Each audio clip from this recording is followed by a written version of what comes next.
find intonation is an issue of technique and also an issue of one's mind's ear hearing good intonation. How do you encourage orchestras and string players in particular to play in tune?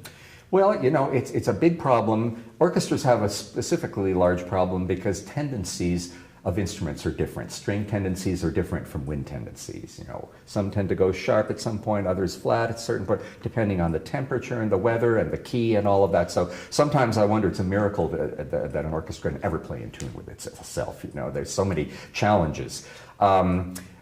The first step, obviously, is that each player needs to be able to play in tune with themselves. Can they play a scale in tune with proper interval recognition? If they can't play in tune on their own instrument, your battle is much greater, obviously.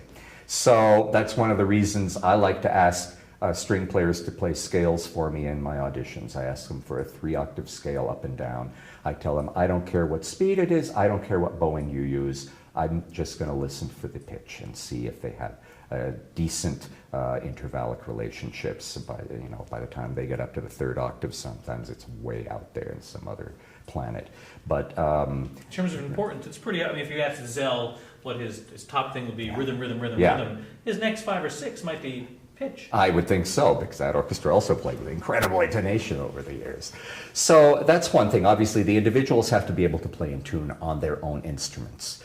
Then we do have to counter the tendencies of who's going to be sharp on certain notes and certain chords and who's going to be flat. Strings, I find one of the easiest things to do is just to isolate them and have them play a passage alone. I'll just say, first violins, let's just take these 8 bars under tempo, and then I'll listen and I say the F sharp and the 3rd beat of that 2nd bar is out of tune. You know, just be aware of that. And we do it a couple of times, falls into place. You hear them do it alone, you make them aware of where the problem is. You can't single out one person and say, you were that one that's sharp when you've got, 18 or 20 people in the section. But you make them aware, and if you do it slowly, you can hear the tendencies where they are, and then it may come where the concertmaster may suggest, hey, let's try a different fingering here to solve that intonation problem. And that will work. And sometimes I'll have all the strings play something together just to listen to the intonation among themselves. With the winds and brass, I just have to, I don't take chords apart. I will sometimes hold the chord and just say, okay, hold it and tune it. Listen to each other, adjust. Sometimes when we have faculty members running sectionals here for our winds and brass, I've gone in and listened, and one of our colleagues, as soon as he says, be aware of your pitch, it fixes itself. A lot of it is awareness and making them aware of where the problem is, and they'll start to do it.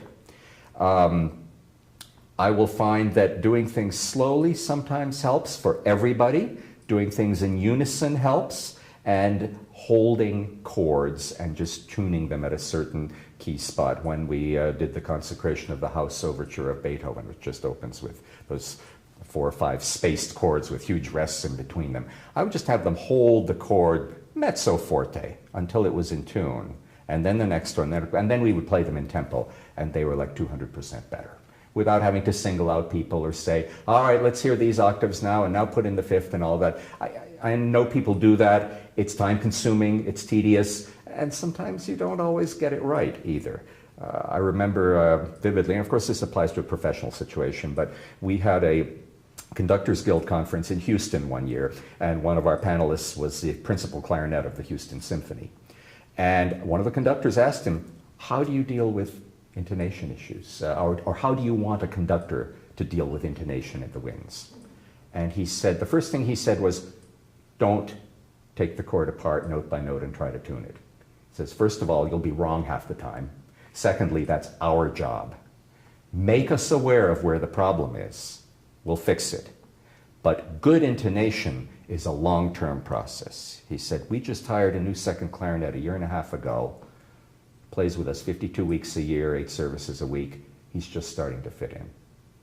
I sit next to the principal bassoon for 26 years. I know every note on his instrument. He knows every note on my instrument. That's how you get good intonation. Obviously, we can't do that in an academic situation. You can't do that in a community orchestra, but you can raise people's consciousness and awareness of intonation issues. And to connect with some of our other videos in terms of kind of the spectrum between professional and less experienced players, with the professional player, they have control over their instruments. Exactly. You can just tell them the problem, Yep. they'll figure out how to fix it. it. For intermediate players, you might have to break it down to give them this, to illuminate the skills that they need and the problems that are there. Yep. And at the beginning level, you might really have to micromanage it. Absolutely. But really, micromanaging is inefficient in the long run because there's thousands of notes in a piece. That's right. And people have to take their own responsibility. And you have limited time to rehearse. And it's also very tedious to be getting to that level of detail in a general rehearsal where everybody is present and then a lot of people have to sit around for 10 minutes while you're tuning one chord. That's why it is best done in sectional rehearsals. Right. And why when we do have sectionals, I really would like our wind and brass faculty to focus on intonation because that's something they can really nail with 8 or 12 people present and not waste the time of a large string section. It's almost about facilitating the group to take personal responsibility Yes. for the issue of intonation. It is.